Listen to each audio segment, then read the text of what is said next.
Bonjour et bienvenue, voici notre tour d'horizon économique, géopolitique, sanitaire, énergétique et boursier. Nous sommes le jeudi 13 octobre et pour comprendre comment tourne la planète finance, c'est sur la bourse au quotidien et nulle part ailleurs et l'épisode du jour s'intitulera Ça ne sent pas bon et non, ce n'est pas que l'inflation. On va quand même commencer par l'inflation parce que c'est le chiffre des prix à la consommation du mois de septembre qui font replonger le CAC 40 de presque moins 2% au contact des 5007. Alors il y en a qui ont tenté un coup de bluff entre midi et 14 heures, qui ont réussi à faire remonter le CAC 40 de l'équilibre vers 1% de hausse. On a culminé à 5880 avant de chuter en ligne droite en quelques minutes, une poignée de minutes, jusque vers 5710. Et là, on se bat pour préserver les 5007. L'Eurostoxx est également en baisse de près de 2%. Et à Wall Street, eh bien, l'ouverture vient de se faire en forte baisse avec un S&P 500 qui plonge de moins 2,25 et s'enfonce assez nettement sous les 3005. Donc ça, je le dis clairement, pour les indices US, ça ne sent pas bon. Mais ça ne sent pas bon non plus pour les obligations, avec un rendement des T-bonds américains qui refranchit allègrement la barre des 4%, tandis que nos OAT refranchissent la barre des 3%. Et là, l'inflation n'est pas le seul coupable. J'y reviens dans quelques instants.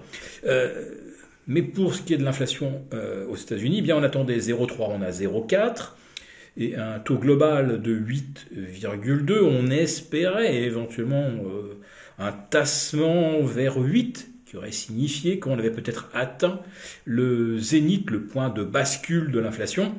Mais c'est encore pire du côté de l'inflation dite core, c'est-à-dire hors alimentation, énergie et éléments volatiles, puisque là on est à plus 0,6% au mois de septembre pour un taux annuel de 6,6.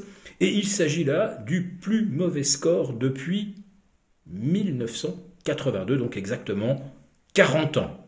Alors ce qui est incroyable, si vous voulez, c'est qu'on a mis finalement 40 ans pour passer de 6,6 à une inflation maîtrisée à 2, voire un petit peu moins, et on aura mis moins d'un an et 4 mois, puisque je l'ai expliqué à de nombreuses reprises, l'inflation a échappé au contrôle des banques centrales autour du mois de mai-juin 2021. Donc, en 14 mois, on a effacé finalement les gains de 40 ans qui ont précédé. Pour retrouver des statistiques aussi mauvaises, il faut effectivement aller au-delà de 1994 et du krach obligataire. Celui que nous avons en 2022 est pire, bien pire.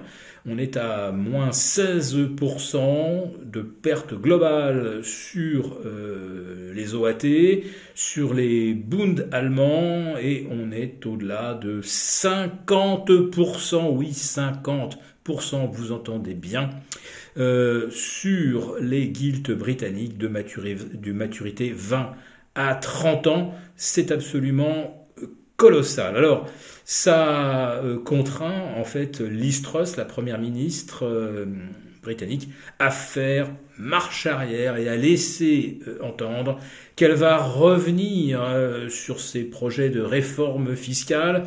Alors, aussitôt, des opérateurs de marché se disent « ça y est, la Banque centrale d'Angleterre a gagné, les marchés ont gagné, Liz Truss se couche ». Oui, mais à quel prix ? Combien de milliers de milliards de valeurs obligataires perdues depuis le flash crash du 28 dernier sur les obligations britanniques qui ont contaminé ensuite, c'est vrai, les pays du Sud comme l'Espagne, l'Italie ou la Grèce, qui sont dans des situations budgétaires et de déficit désormais assez comparables au Royaume-Uni. Donc, Ça ne sent pas bon du tout sur les actions, sur l'obligataire, et maintenant ça ne sent pas bon du tout en France, puisque les stations-service sont maintenant pratiquement toutes à sec, où il manque systématiquement un carburant, ou du gasoil, ou du samplon 98. Les fils s'allongent, et les transporteurs routiers ne sont plus très loin de ne plus pouvoir travailler, ce qui pourrait les inciter à se joindre à un mouvement de grève générale. Figurez-vous que les dockers ont déjà annoncé qu'ils rejoignaient le mouvement des raffineurs. Si les marchandises restent bloquées dans les ports, ça veut dire que l'industrie automobile ne recevra plus de pièces détachées, l'électronique aussi, les dispositifs, tout ce qui est téléphone mobile, etc., téléviseur risque de rester également bloqué. Les engrais aussi, sans engrais on va aussi avoir du mal à maintenir les rendements agricoles.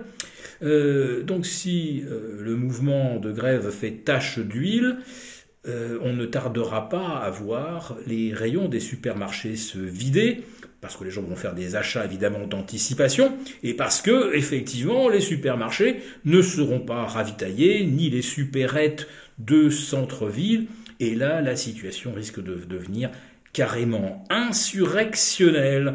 Et une nouvelle fois, je le dis, d'ores et déjà, ça ne sent pas bon. Si cette vidéo un peu alarmante vous a néanmoins non pas distrait, mais en tout cas un petit peu éclairé, n'hésitez pas à nous mettre un pouce. Et à demain.